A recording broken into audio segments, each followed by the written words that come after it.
বিশ্বের প্রথম এআই চালিত ফুটবল ম্যাচ শনিবার অনুষ্ঠিত হয়েছে, যেখানে হিউম্যানয়েড রোবটরা মাঠে নেমেছিল।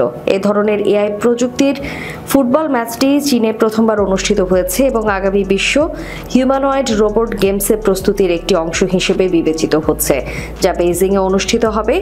সিংহুয়া বিশ্ববিদ্যালয় এবং Beijing information science and technology বিশ্ববিদ্যালয়ের দলগুলো এই ইভেন্টে অংশগ্রহণ করেছিল। এই ম্যাচে কালো বেগুনি জার্সি পরা 3টি রোবটের দল 3 বনাম 3 খেলায় অংশগ্রহণ করে। এই ম্যাচের মূল লক্ষ্য ছিল দ্রুত গতি নয়, বরং ভারসাম্য, দ্রুত প্রতিক্রিয়া এবং এআই ভিত্তিক সিদ্ধান্ত নেওয়ার ক্ষমতা প্রদর্শন করা। গোল করার পরে রোবটরা তাদের মুষ্টি তুলে উদযাপন করেছিল।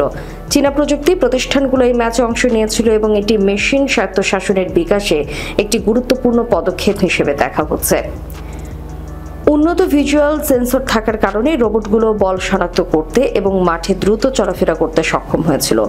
পড়ে যাওয়ার পরও তারা নিজে দাঁড়াতে পারত, যদিও কিছু রোবটকে মাঠ থেকে বের করতে কর্মীদের সাহায্য নিতে হয়েছে, যা খেলাটিকে আরও বাস্তবসম্মত করেছে। এই রোবটগুলো বুস্টার রোবোটিক্স কোম্পানি সরবরাহ করেছে। কোম্পানিটির সিইও চেং হাও বলেন, ক্রীড়া প্রতিযোগিতা মানবাকৃতির রোবট পরীক্ষার জন্য আদর্শ পরিবেশ তৈরি করে, যা অ্যালগোরিদম এবং হার্ডওয়্যার সফটওয়্যার সমন্বয়ে উন্নতি সাধনে সাহায্য করে।